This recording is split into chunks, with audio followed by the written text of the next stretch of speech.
भाई सुनो, एक बात बताओ। जब तुमने पहली बार सीरियल किलर का नाम सुना था, दिमाग में किसका चेहरा आया था?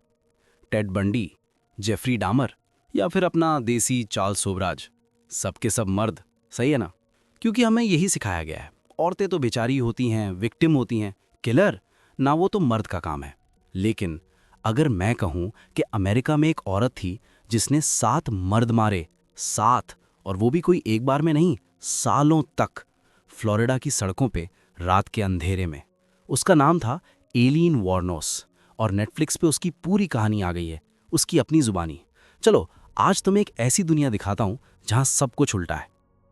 पहली बात तो ये क्लियर कर दूं, ये कोई बॉलीवुड थ्रिलर नहीं है जहां क्लाइमैक्स में पता चले कि हीरोइन बेचारी थी। एलीन वॉर्नोस ने 7 लोगों की जान ली, पॉइंट ब्लैंक। ये फैक्ट है। लेकिन, और ये लेकिन बहुत बड़ा है, उसकी जिंदगी देखो तो एक अलग ही पिक्चर बनती है। सुनो, शार्लिज थेरोन को ऑस्कर मिला था ना मॉन्स्टर फिल्म में एलीन का रोल करने के लिए? तुमने देखी होगी शायद। अब रायन मर्फी भी बना रहे हैं सीजन 4 अपने मॉन्स्टर सीरीज का, जिसमें सैरा पॉल्सन एलीन बनेंगी। तो हॉलीवुड को तो पता है कि ये कहानी कितनी पावरफुल है। मगर असली ट्विस्ट तो ये है, नेटफ्लिक्स की डॉक्यूमेंट्री में एलीन खुद बोल रही है। 1997 में जब वो जेल में थी, जब उसको पता था कि कुछ ही टाइम बाकी है, तब उसने इंटरव्यूज़ दिए। सोचो यार, एक इंसान जो जानता है नेक्स्ट वीक या नेक्स्ट मंथ उसकी मौत होगी, वो अपनी पूरी जिंदगी को कैसे देखता होगा, क्या सोचता होगा? एलीन ने वही सोचा और कैमरा के सामने बैठ के सब कुछ बता दिया। चलते हैं थोड़ा पीछे। एलीन की जिंदगी, यार कहाँ से शुरू करूं? बचपन से ही सब कुछ गलत था। बाप गायब, माँ ने हाथ धो लिए। अब्यूज़, रेप, टॉर्चर, जो तुम्हारी वर्स्ट नाइटमेयर है, वो उसकी डेली लाइफ थी। टीनेज में स्ट्रीट्स पे आ गई, खाने के पैसे नहीं, रहने की जगह नहीं। तो क्या किया उसने? वही जो और कोई करता, डेस्परेट होके, प्रोस्टिट्यूशन। फ्लोरिडा की हाईवेज पे रात को स्ट्रेंजर्स के साथ सरवाइव करने का यही एक रास्ता दिखता था उसे। और फिर 1989 से 1990 के बीच 1 साल में 7 मर्द मारे गए। सबके सब उसके क्लाइंट्स थे। सबको गोली मारी गई। बॉडी सड़क पे जंगल में मिल रही थी। पुलिस को जब एलीन पकड़ी गई, तब पता चला कि वो कहानी कुछ अलग थी जो उसने सुनाई। उसका कहना था कि वो मर्द उसके साथ जोर जबरदस्ती करते थे, रेप करने की कोशिश करते थे, उसको मारने वाले थे, तो उसने पहले गोली मार दी। सेल्फ डिफेंस था, मर्डर नहीं। कोर्ट ने ये बात नहीं मानी। उन्होंने कहा ये तो प्लान्ड मर्डर्स हैं, सीरियल किलिंग है। तो अब बताओ किस पे विश्वास करोगे? ये डॉक्यूमेंट्री इसलिए अलग है क्योंकि इसमें मेकअप नहीं है, स्क्रिप्ट नहीं है, ड्रामा नहीं है। एलीन जेल में बैठी है, कैमरा चल रहा है और वो बोल रही है, बिल्कुल सीधी, कड़वी, हार्श बातें। उसने कहा कि मैं मॉन्स्टर नहीं थी, मैं तो बस बचना चाहती थी।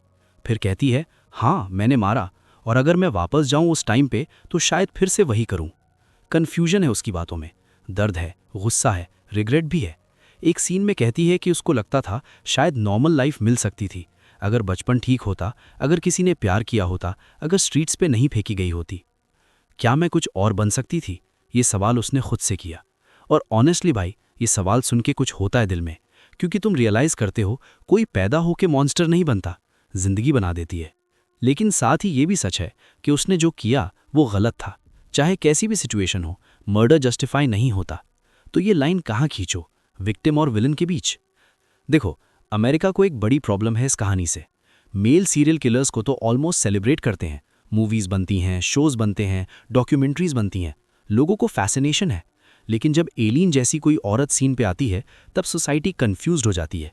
क्योंकि औरतों को जेंटल, केयरिंग, मदरली होना चाहिए ना, वो तो विक्टिम्स होती हैं, किलर्स नहीं। एलीन ने वो नैरेटिव तोड़ दिया। उसने दिखा दिया कि औरतों में भी वो डार्कनेस हो सकती है, वो भी वायलेंट हो सकती हैं, वो भी मार सकती हैं। और अमेरिका अब तक ये प्रोसेस कर रहा है। डॉक्यूमेंट्री देखोगे तो तुम्हें लगेगा कि ये सिर्फ एलियन की कहानी नहीं है, ये उस पूरी सोसाइटी की कहानी है जो डिसाइड नहीं कर पाती कि फीमेल वायलेंस को कैसे समझे। एलियन को 2002 में लीथल इंजेक्शन दी गई, डेथ सेंटेंस, खत्म। लेकिन उसकी कहानी खत्म नहीं हुई। आज भी लोग डिबेट करते हैं वो मॉन्स्टर थी या विक्टिम, दोनों, या फिर कुछ बीच में। जवाब शायद कभी नहीं मिलेगा, लेकिन सवाल पूछना जरूरी है। तो यार, ये थी एलीन वॉर्नोस की कहानी। डार्क है, डिस्टर्बिंग है, रियल है। नेटफ्लिक्स की ये documentary Aileen the queen of serial killers, अगर देखने का मन है तो देखो, लेकिन तैयार रहना, ये कोई लाइट वॉच नहीं है, ये तुम्हारे अंदर कुछ चीज़ें हिला देगी। मैंने जो भी बताया आज वो सिर्फ सरफेस है। असली डेप्थ तो डॉक्यूमेंट्री में है, जहाँ एलीन खुद बोल रही है। उसकी आंखें देखो, उसकी आवाज़ सुनो, तब समझोगे कि इंसान कितना कॉम्प्लेक्स होता है। ब्लैक एंड वाइट नहीं है दुनिया, ग्रे है, और एलियन का केस सबसे बड़ा एग्जाम्पल है इसका। अगर वीडियो पसंद आई हो तो लाइक कर देना, शेयर करो दोस्तों के साथ और सब्सक्राइब जरूर करना अगर नहीं किया अभी तक। कमेंट में बताओ तुमने एलियन के बारे में पहले सुना था और तुम्हारा क्या ख्याल है, वो मॉन्स्टर थी या विक्टिम। अगली वीडियो में फिर मिलेंगे एक नई डार्क कहानी लेकर। तब तक अपना ख्याल रखना, और हाँ, जिंदगी में कभी किसी को इतना हर्ट मत करना कि वो मॉन्स्टर बन जाए, क्योंकि हर मॉन्स्टर पहले इंसान होता है। अल्लाह हाफिज़।